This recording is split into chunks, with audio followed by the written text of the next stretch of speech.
Hello. So this is a new unit. This is Unit 4, which is Chapter 3. Kind of a little switcheroo there. And this is all about the nature of graphs. So it won't be as technical or as computational as what we did with solving roots, but it is related to that. I mean, you'll kind of see as we start. But this first lesson just starts off talking about symmetry. And if we're on a graph, some obvious symmetries would be symmetry to the x-axis, symmetry to the y-axis, and there's also something called origin symmetry, which is kind of like symmetry to the x and the y at the same time. And then written above, the y-axis symmetry is an even function, and then origin written above that is odd function. And what that refers to is the degree of your polynomials. So we'll get into some of that in a second here. But first, we should be able to complete this graph, these graphs, if we just take note of where the points are and just try and match it up so that it's symmetric across a specific axis. So like the y-axis symmetry would be, here's the y-axis. So if I want this graph symmetric to the y-axis, I just kind of see exactly what it would look like how far away I would have to go to make a mirror image, and the mirror being the y-axis. So the point would be over here somewhere. And you notice that like in the x, this is the 0.27. So this is like, or negative 27. So it's 2 units over.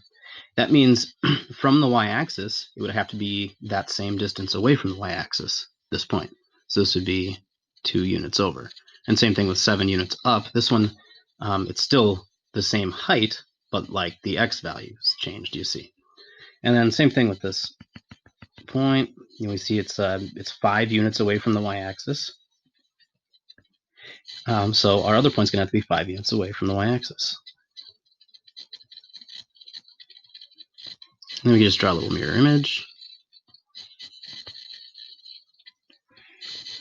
And there you go. So we could notice the points here. It didn't move the height at all. So this is just a positive 2, 7. And this is a positive 5,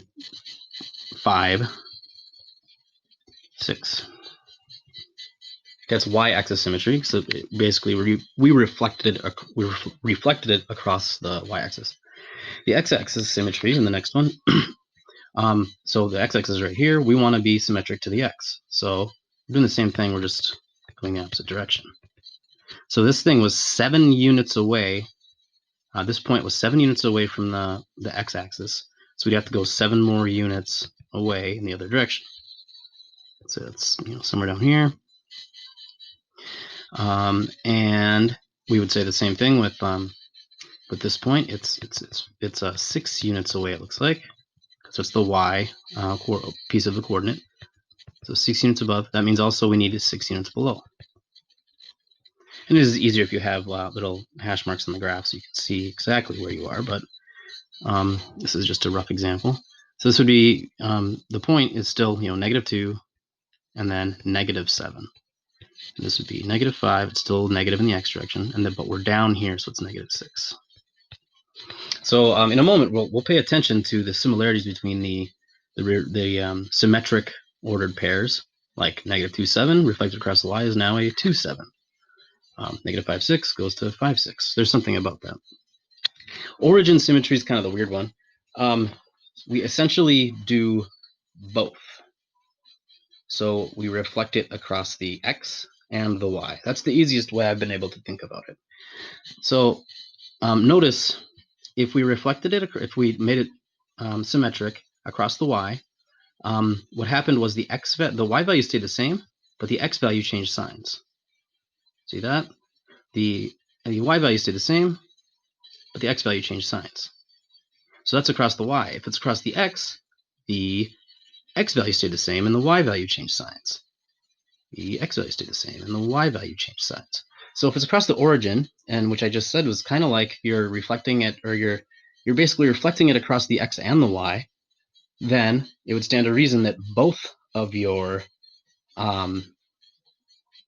both of your xy pieces of your ordered pairs would both change signs. We'll see that in a second, but here's how you could kind of do it. We just do one after the other. So this would be across the y. We did this already. It's over there and over there. And then take your new image or pre-image and then reflect it across the x. So then this one's going to go down to the x, 7 units down.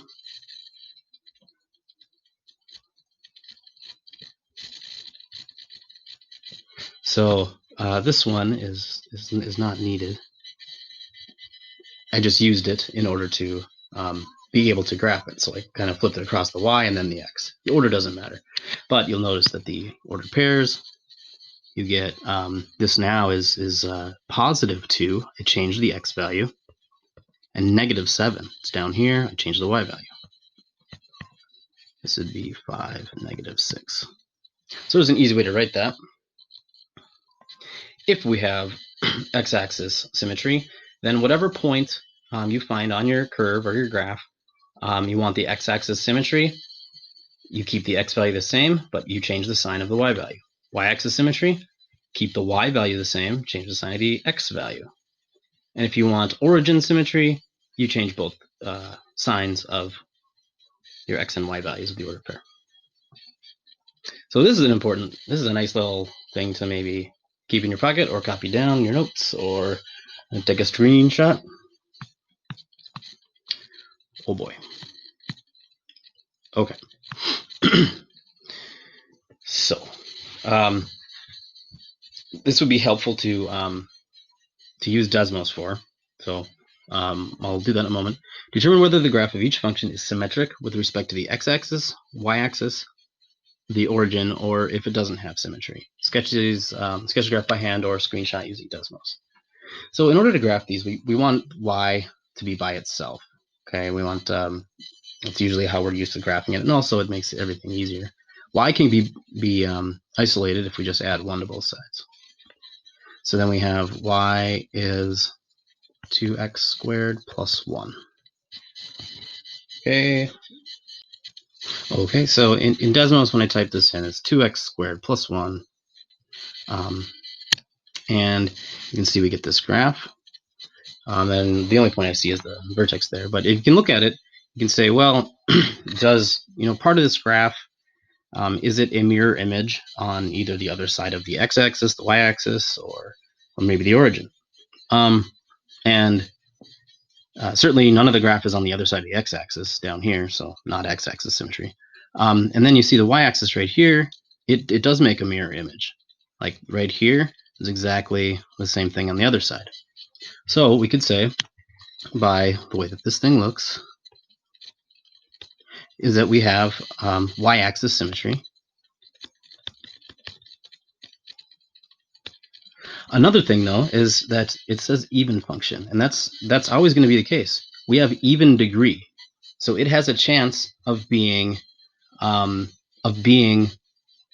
y-axis symmetry. It doesn't mean it's always going to be symmetric, but if it's an even degree, there is a chance that the only one it should be would be y-axis if it is symmetric. Okay, so I'll state that again. Even degree functions are always going to be y-axis symmetry if they're symmetric. Some of them might not be, just because maybe this is translated around the graph. Like maybe this thing is like over here somewhere. Well, certainly then not part of this graph is also on the other side of the y axis. So this wouldn't be symmetric, but based on where it lies, it is. This one is. Okay. And here comes this one. All right.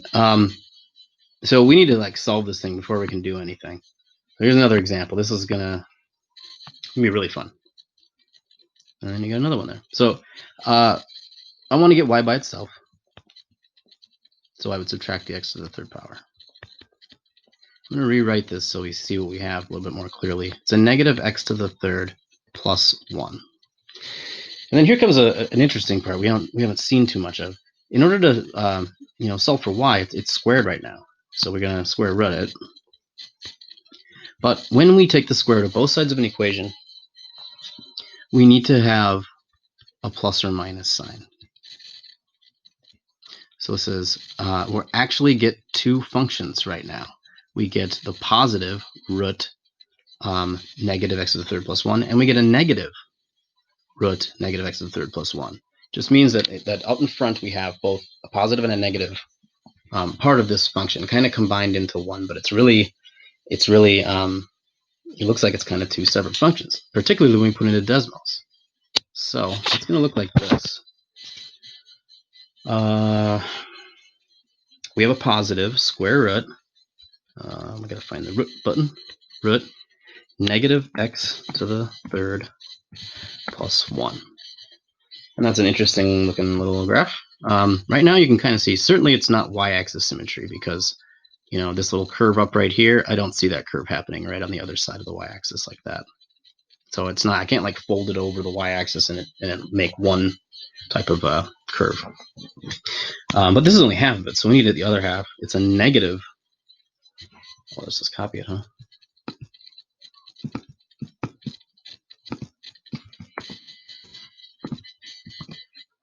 So the negative up front really just, it does something. We'll learn about these transformations soon. A negative up front flips it across the x-axis. So now you can see, yeah, it's definitely not y-axis symmetry.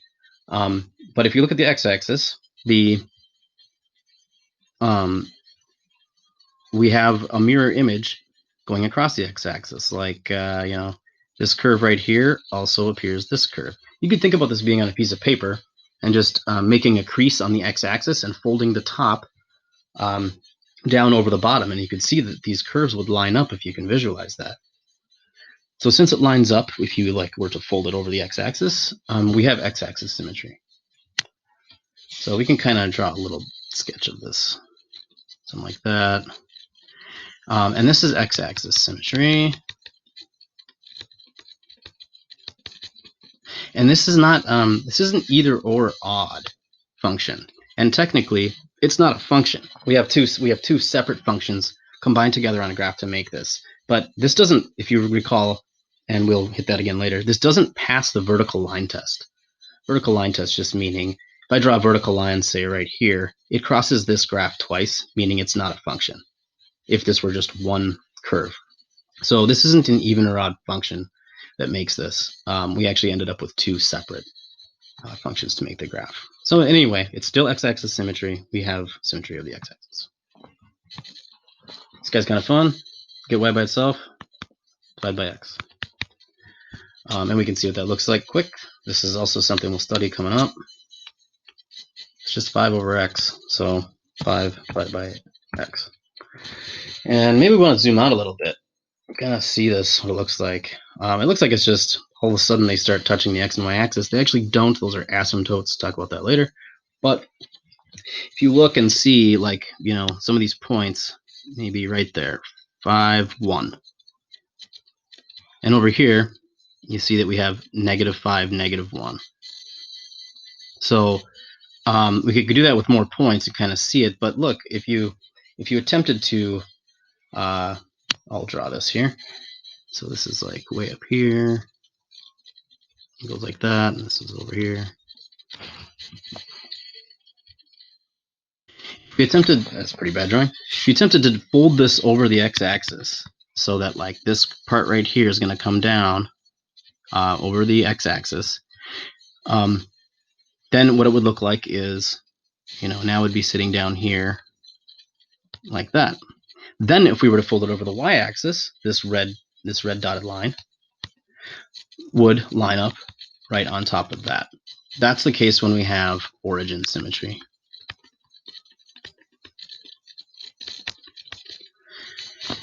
And this is also called an odd function, and it's maybe a little weird for you, but 5 over x, that doesn't seem like an odd numbered degree, but technically it is. X is to the first power. It's on the denominator, so if I moved it to the top to make like a regular function, it'd be like 5 times x to the -1, and that is an odd number. So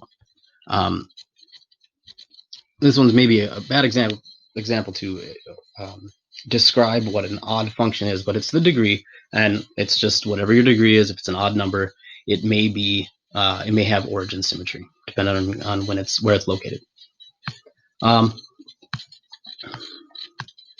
I'll skip this one. You should just type into Desmos, see if you have even or odd, or x-axis or y-axis or origin symmetry. But I want to get to this one.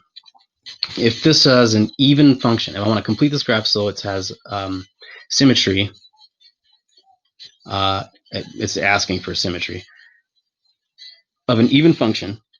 Even means, scroll up, even means y-axis symmetry. Okay, or we could go even further and check out our cheat sheet.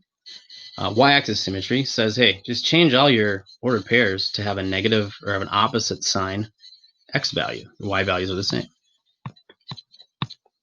So that means I should have, this is y-axis. So this is the axis of symmetry, we could call it. Over here be this point, and we would have negative 1, 1. All that happened was the x value changed.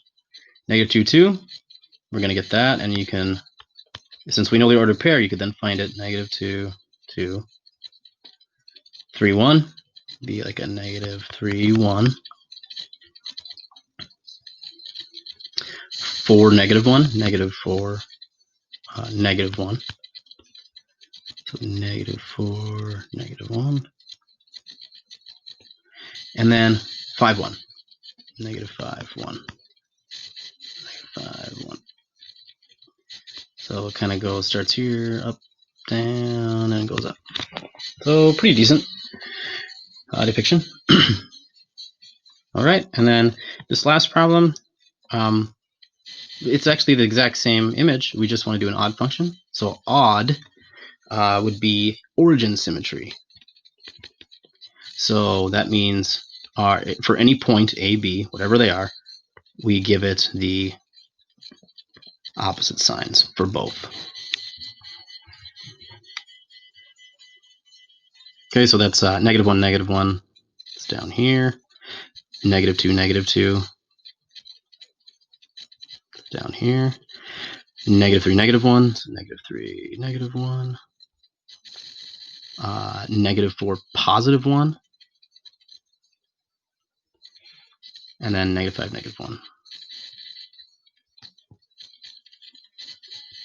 And it starts out. And you can see there, it looks like it's origin symmetry. It's reflected over the y and the x. Okay, so this video got a little long, but we covered all of symmetry, x-axis symmetry, y-axis symmetry, and origin symmetry, in which origin is odd degree and y-axis is even degree. All right, good luck.